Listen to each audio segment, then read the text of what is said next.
सबैभन्दा पहिला यो हेर्नु है त।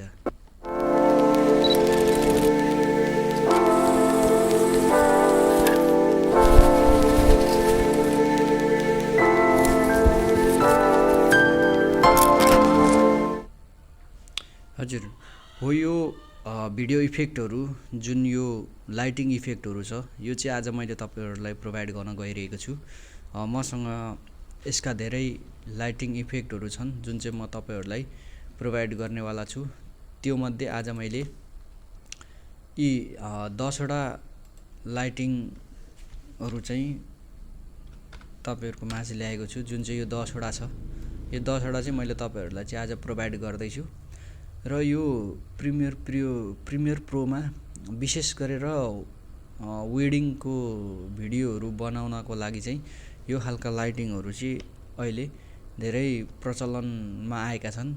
जुन चाहिँ हामीले भिडियोमा युज गर्यौं भने भिडियोमा युज गर्दाखेरि त्यो भिडियोलाई थप राम्रो देखाउने छ।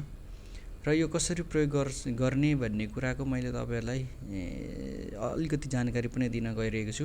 यो एकदम धेरै सजिलो छ, यसमा त्यस्तो खासै गाह्रो केही छैन। यसलाई युज गर्नको लागि सजिलो छ। सबभन्दा पहिला तपाईहरुले आफ्नो फुटेजहरू इनपुट गर्नुहोस्। जुन फुटेजमा चाहिँ यो लाइटिङ तपाईले लगाउन खोज्दै हुनुहुन्छ त्यसलाई इनपुट गरिसकेपछि यो लाइटिङलाई पनि इनपुट गर्नुहोस्। मैले चाहिँ यहाँनेर एउटा भिडियो र अर्को लाइटिङ भनेर दुईटा फोल्डर बनाएको छु। यहाँनेर मेरो भिडियोहरू छ जुनमा चाहिँ मैले लाइटिङ लगाएको छु। त्यसपछि अर्को फोल्डर छ लाइटिङ, यो इफेक्टहरू छ जुन चाहिँ मैले त्यो भिडियोहरुमा यो इफेक्टहरू युज गरेको छु।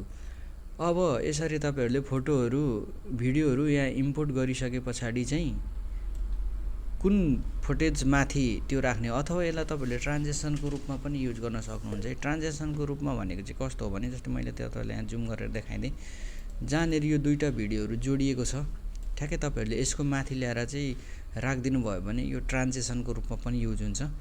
तर मैले चाहिँ ट्रान्जिसनको रूपमा यसलाई युज गरेको छैन।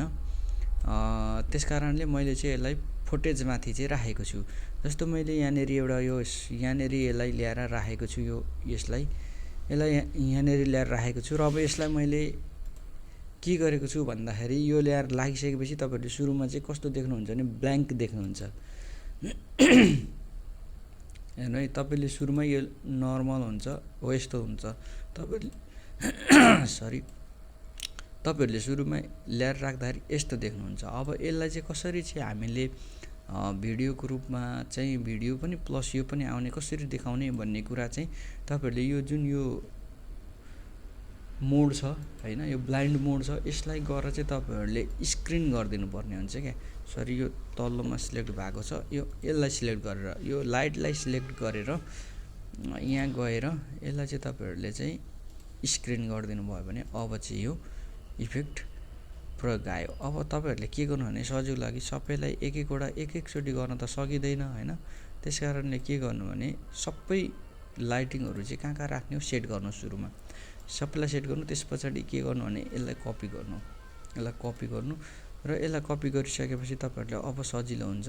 यो सबैलाई सिलेक्ट गर्नु यसरी, अनि यहाँनेर गएर पेस्ट गरिदिनु होला है। यो पेस्ट गरिदिएर तपाईहरुले यहाँ ओके थिच्दिनु होला। मैले चाहिँ सुरुमा गरिसकेको छु त्यसकारणले गरिन त ओके थिच्दिनु होला। त्यति गर्नुभयो भने सबै चाहिँ अटोमेटिक त्यो इफेक्ट चाहिँ लागेर आउँछ क्या। अटोमेटिक त्यो इफेक्ट लागेर आउँछ र त्यो इफेक्ट लागिसकेपछि चाहिँ तपाईहरुको फुटेज फाइनल रिजल्ट चाहिँ यस्तो हुन्छ है।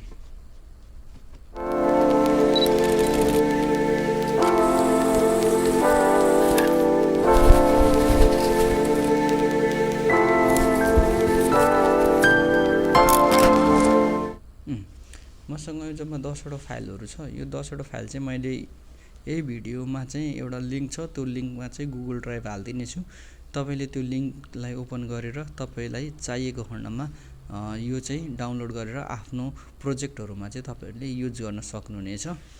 यो एकदम धेरै सजिलो छ, गाह्रो छैन। जुन तरिकाले मैले भने त्यो तरिकाले तपाईहरुले गर्नुभयो भने यो सजिलो छ।